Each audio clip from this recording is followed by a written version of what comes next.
Hey guys, welcome back to World of Tanks. My name is Bruce and today I want to comment the last video in which I presented the best free-to-play tech trees in World of Tanks. If you're interested in more reviews and gameplay, go to YouTube and search for World of Tanks with Bruce to get all of my videos, or click on the subscribe button. And now let's go. In my last video I recommended the best tech trees for each tank class. Now, I received lots of feedback, and as I said, I have also been surprised of some tech trees performing better than others. For example, the Manticore British Light tech tree line. In this video, I want to give you my subjective opinion on why I think some tech trees perform better than others.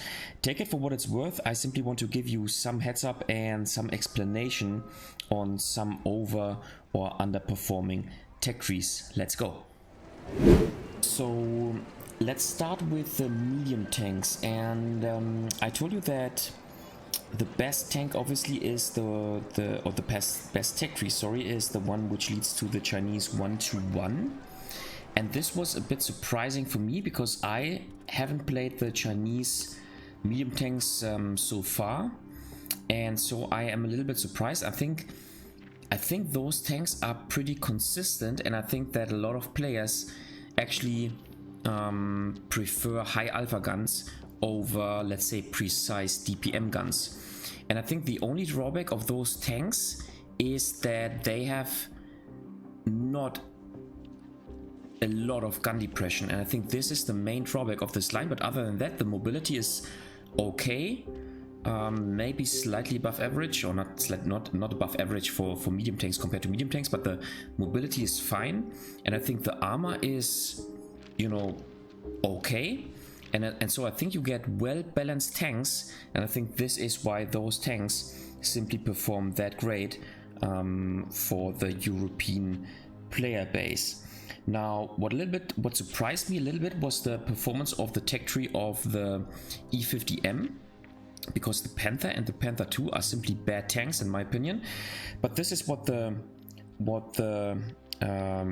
statistics actually also say. But the thing is, and I had this balancing factor in my calculation, the tier 9 tank, the E50, and the E50M, the tier 10 tank, those two tanks are simply exceptionally strong, and so alongside with the tier 6 tank, which is also relatively strong for its tier, this tech tree is really recommendable, and I think this is why it performed so well. Now, I was a little bit disappointed of the performance of the Leopard 1 tech tree, but I mean, once again, if we take a look at the statistics, 16.96 actually is relatively good, and almost as good as the one of the CS63. So actually, you know, not too much of a disappointment. And then the Centurion Action X and the Object 430U, those, let's first of all go to the Russian tech trees. So where is it? The Object 430U, well, I think this tank is good. This tank is extremely bad, maybe the worst tank of the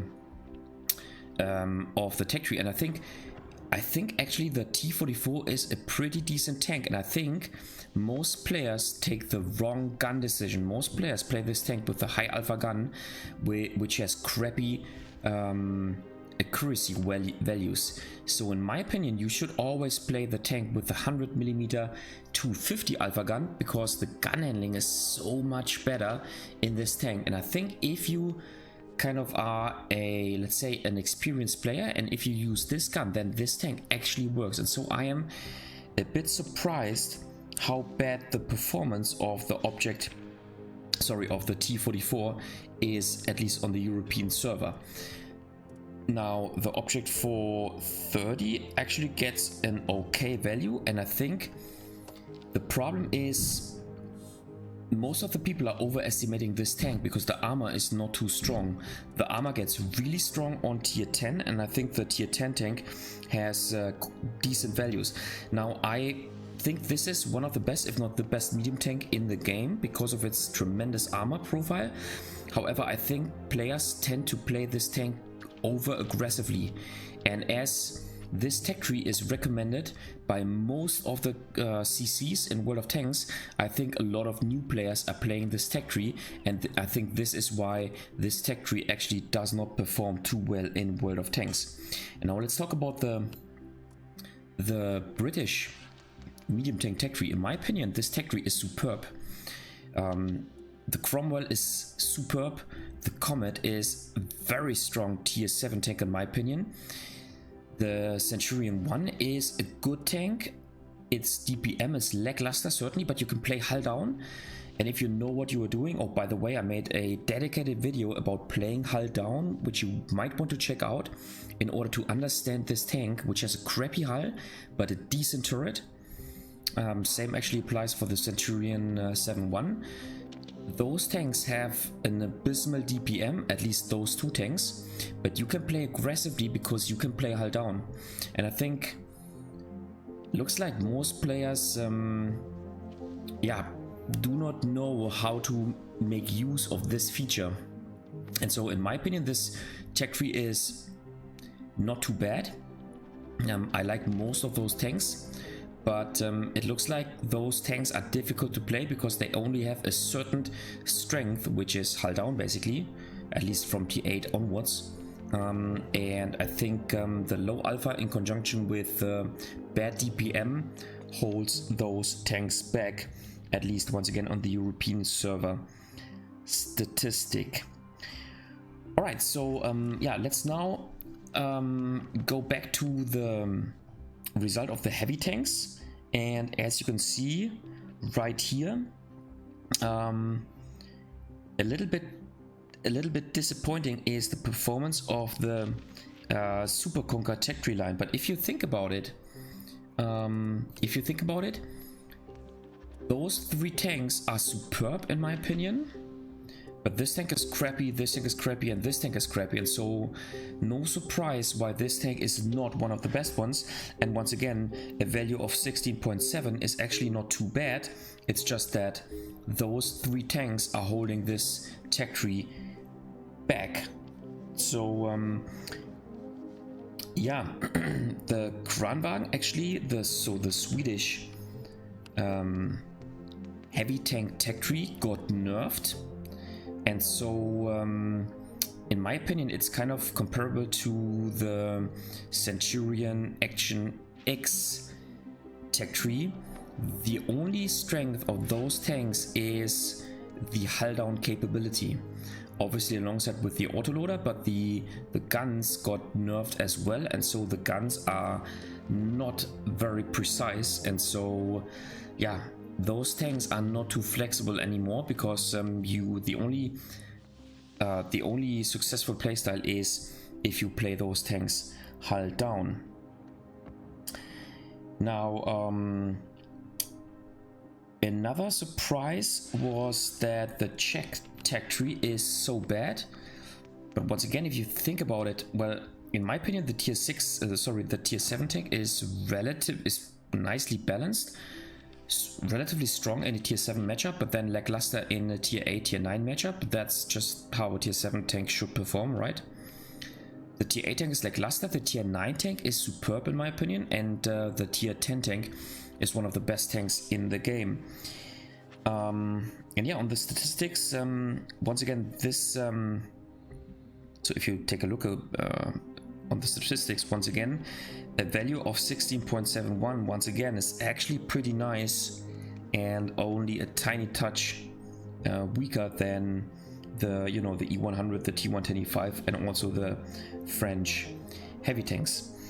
So let's move on to the light tanks, and here you can see the result of the tank destroyer first. So you can see the result of the tank destroyers, and I was a bit surprised of how bad, first of all, the the Italian tank destroyers performed, because I think those tanks are above average. But it looks like the sluggishness of those tanks, you know, the weak mobility, leads to the fact that they are only situationally strong. Plus, I think that most players play over-aggressively because they think, oh yeah, I can simply, you know, brawl with other tanks and the other tanks will have no chance of penetrating me. But that is not true for the tier 7 tank and the tier 8 tank. Maybe for the tier 9 and the tier 10 tank, but then most of the time you will encounter at least one, let's say, Jagdpanzer E100, which is able to penetrate even the armor of the Minotauro with its premium ammunition. So yeah, a little surprise here. And then, in my opinion, I was surprised of the performance of the German Guerrilla tech tree line. So if you get a tank destroyer, at least from tier 8 onwards, with a rotatable turret and with good precise guns, at least if you choose the low alpha gun, then I think the performance should be much better. But it looks like players tend to play those tanks purely as TDs and not like a TD medium hybrid. That's just how it is, in my opinion. This tech tree is underrated due to the fact that, once again, you can play those tanks as a TD medium hybrid, which you should make use of, in my opinion. Now, same applies to the tech tree of the FV4005, because while the FV405 is certainly a fun tank to play, but it is, in my opinion, not really competitive. Those tanks, the tier 9 tank, the tier 8 and tier 7 tanks, and also the tier 6 tanks, those tanks are certainly competitive, in my opinion, because you can play those tanks more or less like a tank destroyer medium tank hybrid. And it looks like most of the player base has not understood that this is the case and plays those tanks purely as tank destroyer, which is kind of why this tech tree line performs that bad. Now let's move on to the light tanks, and once again, here you can see the light tank performance overall. And yeah, I was surprised that the Manticore tech tree actually won this statistic. Now, if you ask me, as you can see, I haven't played those tanks yet. I think with equipment 2.0 you have the chance of setting yourself or setting your tank up as a decent sniper, and so with, you know, coated optics, maybe even binos, with the commander's vision system and with the improved exhaust system, you can really increase the strength of a light tank, which is the spotting ability, right? And so while those tanks have a lackluster DPM, at least from tier 7 onwards, they certainly perform great as spotting light tanks. And so, in my opinion, this is the reason why those tanks actually perform great on the European server. So yeah, I will try to see how it is once I start playing those light tanks, but I think this is the reason why they perform that great. Now, looks like the Chinese light tanks, here's the Chinese tech tree. Looks like the Chinese light tanks are, let's say, consistent. And I think this consistency is what makes those tanks strong, because most of the players are, let's say, average players, and most of the players are not used to adapting the playstyle of each tank if you move up the tech tree. So I think those tanks are mediocre spotter. Those tanks have those tanks lack gun depression. Their guns are certainly good for light tanks, but I think the consistency is what makes those tanks relatively strong. And then if you take a look at the wheeled light tanks, this tank is strong, this tank is strong, this tank is strong, and this tank can be overpowered. But the drawback of this line is it is extremely tough to play. Now I made a dedicated video about wheeled light tanks, so you might want to check this out if you want to improve your light tank gameplay, at least when it comes to wheeled light tanks. But I think the problem of this light tank tech tree is that those tanks are all very tough to play, which is not a problem at all. I think they are greatly balanced, at least after the nerf of the EBRs. But this is, in my opinion, what holds this tech tree back for the average player. And finally, if we think of the artilleries, I was surprised that the American artillery is not the best tech tree line when it comes to artilleries. Yeah, I'm not sure about it. I haven't played, like, the only artillery I am currently playing is the French one, and I currently only have the tier 7 in my garage, but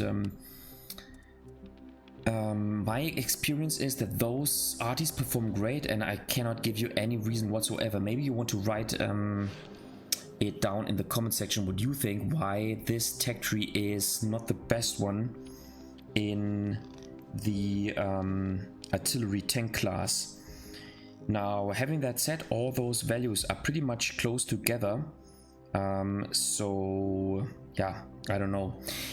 If you take once again a look at the overall statistics, so yeah, let's scroll down once again. You can see that medium tanks and heavy tanks perform better than tank destroyers, and much better compared to light tanks and RTs. Now, I think that the average World of Tanks player does not know how to play light tanks, and once again, if you feel that you can improve your light tank gameplay, feel free to watch all my light tank tutorials that I made. And it also looks like the average TD player is unable of getting decent results in their tanks, at least on average. In my opinion, once again, if you're new to the game, you should certainly start playing medium tanks. I also made a video about, you know, promoting light tanks, so I would also say that you should start to play light tanks, because playing light tanks will make you a better player in World of Tanks. And if you are an above average player, and if you start playing tank destroyers as an above average player, you will get so much more out of your tank, because you understand when you can play a tank destroyer just like a medium tank, or maybe also like a brawling heavy tank, for example the Italian tank destroyers. Okay, yeah, so far so good. I wanted to bring up this video in order to give you a little explanation. I think the statistics doesn't lie, so that's just how it is.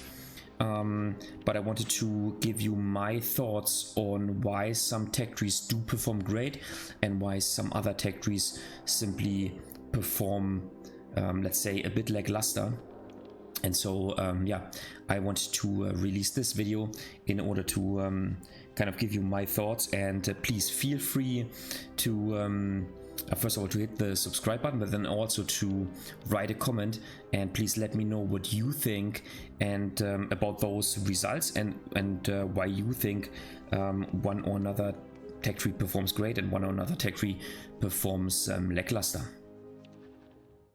Alright guys, that was it for today with a little commentary on my video about the best tech trees in World of Tanks. What do you think about this topic and the tech trees I presented? Just leave a comment in the comment section down below. If you liked the video, give it a thumbs up. If you hated it, give it a thumbs down. Consider subscribing to my channel, and I see you next time in another World of Tanks video.